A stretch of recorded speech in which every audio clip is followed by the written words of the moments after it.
আসসালামু আলাইকুম। আম আজকে আলোচনা করব যে এনসিপি কিভাবে প্রধান বিরোধী দল হবে। এখানে চিন্তা করতে হবে যে এনসিপি মাত্র ৬ টা সিট। তারপর প্রধান বিরোধী দল হওয়ার আ কোনো কথা না। কিন্তু দেখা যাবে যে এনসিপি প্রধান বিরোধী দলের রোল প্লে করবে। আম এখানে এই পজিশনটাতে আসার জন্য আমি বলব যে মূল আম যে ইনগ্রেডিয়েন্ট গুলা সেটা দিছে নাহিদ ইসলামের আম লিডারশিপ কোয়ালিটি। আ অনেকে মনে করে যে লিডার অনেক বড়সড় লম্বা-চড়া হবে, জোরে কথা বলবে, আঙ্গুল তুলে নাচাবে, তাইলেই হচ্ছে লিডার। তো নতুন আম লিডারশিপ মডেল একটু ডিফারেন্ট। এখনকার জামানায় আপনি দেখবেন যে leader is not the big guy. এখানে নাহিদের যে স্পেশাল কোয়ালিটি, আ এখানে আমি বলব যে একটা তো অবশ্যই সবাই জানেন যে ও খুব কথা শুনে। মানে লোকজনের কথা মন দিয়ে শুনতে পারে। কথা শোনা একটা গুরুত্বপূর্ণ কাজ। আমরা দেখি যে কথা বলতে সবাই বলে। তো কথা বলা ডেফিনিটলি অরেটরি স্কিল থাকতে হবে। সেটা আলহামদুলিল্লাহ আছে। কিন্তু কথা শোনা এটা সবার নাই। সবাই কথা শোনে না। এটা একটা জিনিস। আরেকটা হচ্ছে যে নিজের পার্টি মেম্বারদের নিজের ফ্রেন্ড সার্কেলের মধ্যে যারা আছে এদেরকে অ্যাসেট গুলাকে সাজানো এবং কার কি রোল সেটা সাজানো। দেখেন যে নাসির, আম হাসনাত, সার্জিস ৩ জনই খুব ভালো সংগঠক এবং ৩ জন অর্গানাইজারকে সে কিভাবে ইউটিলাইজ করছে। ২ জনকে ২ দিকে দিছে দক্ষিণ এবং উত্তরে। হাসনাত এবং সার্জিস এবং নাসির মাঝখানে। আম এবং নাসিরকে সে আগেও জাতীয় নাগরিক কমিটি বানানোর কাজটা নাসির করছে এবং সেই প্ল্যাটফর্মটা তৈরি করে সেইটা থেকে লঞ্চ প্যাড ওইটাই থেকে লঞ্চ করছে হচ্ছে না জাতীয় নাগরিক পার্টি।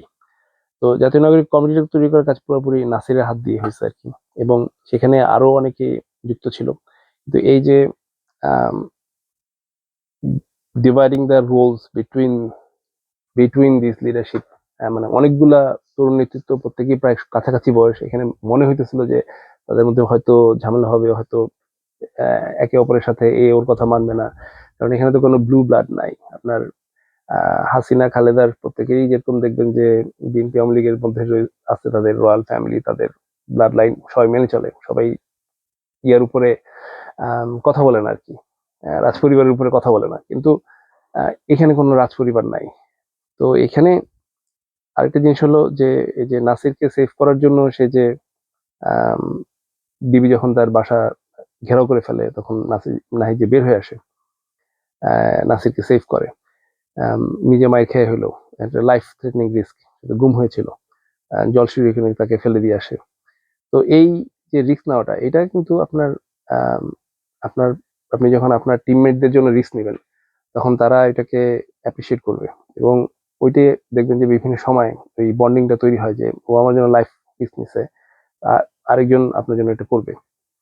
আম, আরেকটা কোয়ালিটি আমি দেখছি যে নাহিদ হচ্ছে সময় মতো কল আউট করে বড় ধরনের আম, চাপাবাজি, সেটা যেই হোক। আপনার জামাতে ইসলাম বিএনপির বিরোধী তো করেই, কারণ হচ্ছে বিএনপি কন্টিনিউসলি সংস্কারের বিরোধী ছিল।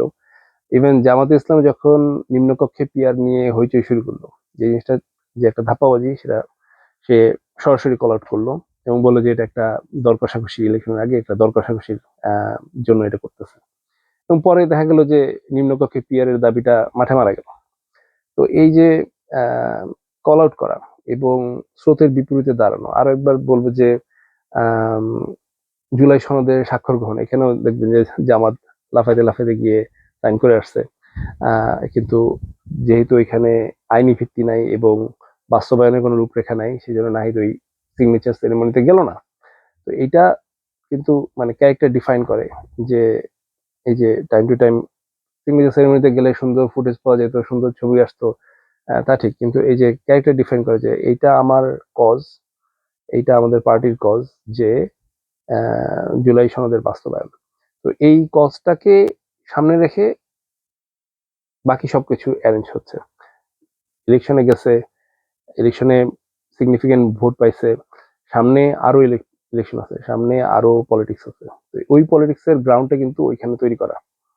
যে সামনে যে এই যে গণভোট হইলো, গণভোট হয়ে এখন দেখেন যে বিএনপি এটা মানতেছে না, তারা শপথ নিল না। এইটা আপনার নেক্সট 2-3 ইয়ার্স এর পলিটিক্সকে শেপ করবে।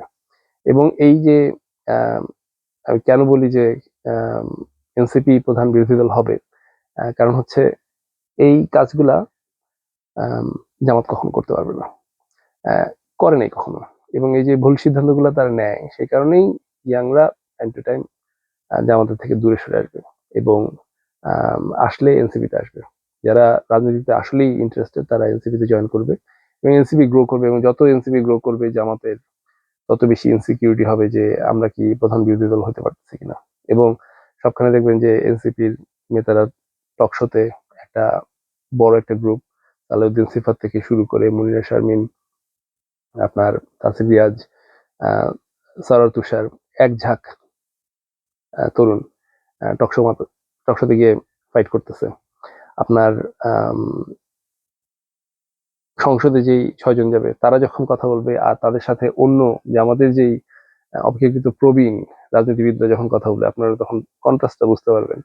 যেরকম কন্ট্রাস্টটা আপনারা দেখতে পাচ্ছেন যে নাসির এবং মির্জা আব্বাসের পলিটিক্যাল ক্যাম্পেইনের কন্ট্রাস্ট, যে একজন সারাদিন দৌড়াইতেছে, মসজিদে যাইতেছে, আসতেছে সকাল সন্ধ্যা রাইট, আরেকজন হচ্ছে গিয়ে নড়তেই পারতেছে না, খুব ধীরে সুস্থে এদিক যায় সেদিক যায়, সেই ওল্ড স্টাইল পলিটিক্স।